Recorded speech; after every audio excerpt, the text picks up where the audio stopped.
ভগবতে বাসুদেবায় নমো নমঃ। আজ সংসার নিয়ে আলোচনা। আমরা যে সংসারে বাস করি,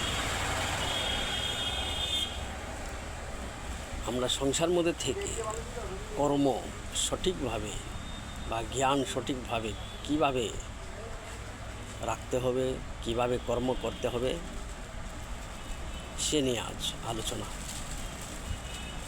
আমরা কর্মক্ষেত্রে আগে জ্ঞানকে অর্জন করতে হয়। জ্ঞানটা ঠিক রাখে যে কাজ করেন, এর কোনো সময় দ্বিধাবোধ হয় না। তার জন্য সকালে উঠে প্রথমে গুরুকে প্রণাম করুন, তারপর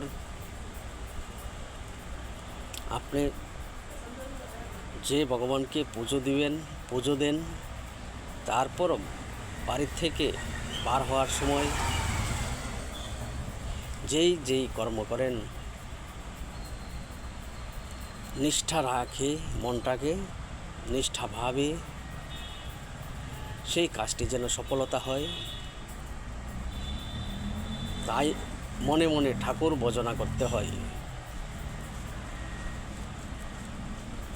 ঠাকুর ভজনার মাধ্যমে যে আপনি কর্ম করবেন, সেটি কর্মটা সুন্দরভাবে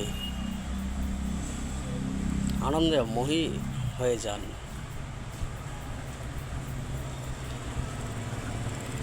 যেই কাজটি করবেন নিষ্ঠা সহকারে, সবার জন্য মঙ্গল হয়, সেটি কাজ করবেন।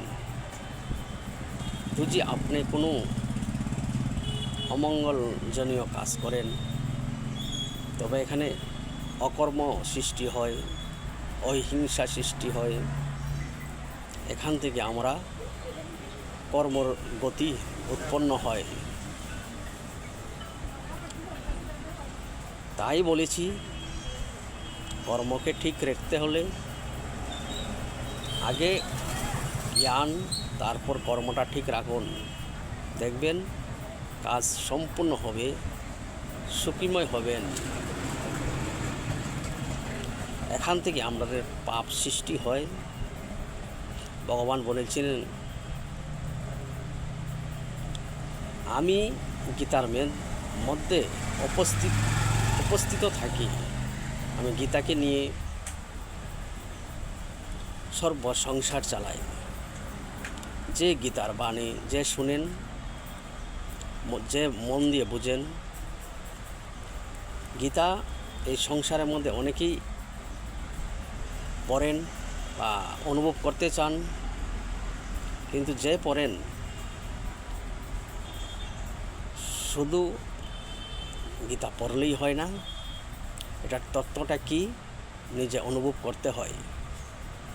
যদি অনুভব করেন, আপনার আরেকজনকেও অনুভবের জন্য বলতে পারেন।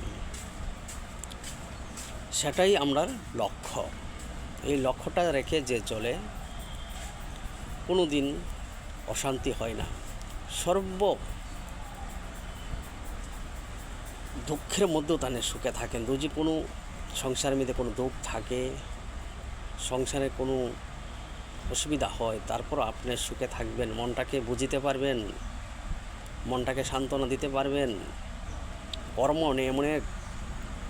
কর্ম যে আপনার সংসারের মধ্যে অনেক বাধা আসে, অনেক সময় অসুবিধা হয়, কেন? এটা আপনি আগে যে কর্ম করেছিলেন, এই বাধাটি আপনাকে সংসারের মধ্যে আপনারে দিয়েই এই বাধাটা কাটতে হয়। এই বাধাকে জয় করে উঠতে হয়। কষ্ট হবে, তারপরে সুখ আসবে। এটা ধীরে সুস্থিরে ভেবে জ্ঞান সঠিক রাখে কাজ করতে হয়। ধৈর্য হারাবেন না, ধৈর্যটার মধ্যেই সফলতা থাকে।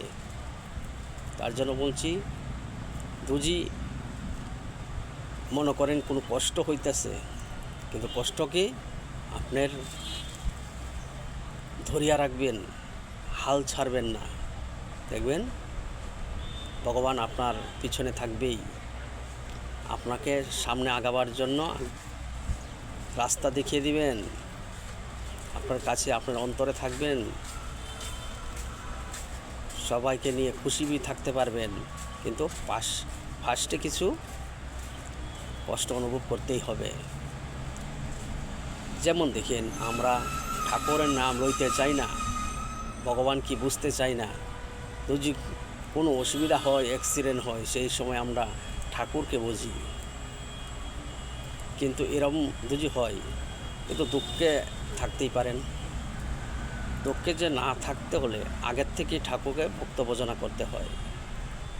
এটি মনে রাখবেন, সফলতা পাবেন। এটি আমাদের কর্মর মধ্যে পড়ে। আর জ্ঞান আর কর্ম থেকেই আমাদের সব কিছু হয়। মনে রাখবেন, রজগুণ, তমগুণ, তামসিক গুণ, স্বস্তিক গুণ, এই যে গুণটি, এই গুণের মধ্যেই আমাদের কষ্ট সুখ দেখে। এই যে থাকে আমাদের কষ্ট সুখ দুঃখ, এটার থেকে আমরা কষ্ট করে হলে বেরিয়ে আসতে হয়। আপনার ইয়ং সময় যদি আপনার শক্তি থাকে, শক্তি দিয়ে কাজ করেন, তো এই সময়েই অনেক কিছু ভুল হয়।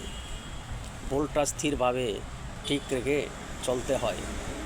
যদি এই সময়টা আপনি স্থিরভাবে চলতে পারেন, আপনার কোনো ক্ষতি হবে না। আর যে ভেবে চিন্তে না করে শক্তি অনুসারে চলতে চান, পরিবর্তে আপনার কষ্ট থাকবে। আমরা এত কষ্ট করি কেন? আগের জন্মে আমরা হয়তো বহুত কিছু খারাপ করেছিলাম, তার জন্য পরিবর্তে আমরা এখন কষ্ট পেতে হয়। তার জন্য বলছি, এখন আপনারা ঠাকুরের নাম ভজনা করুন, দেখবেন আগামী দিনে আপনার সুখময় হবে, সুন্দর হবে জীবনটা, আনন্দেতে কাটিবেন। ভেবে দেখুন, তবে শান্তি পাবেন। আজ এতটুকুই। হরে কৃষ্ণ, হরে রাম, রাম রাম হরে হরে, রাধে রাধে।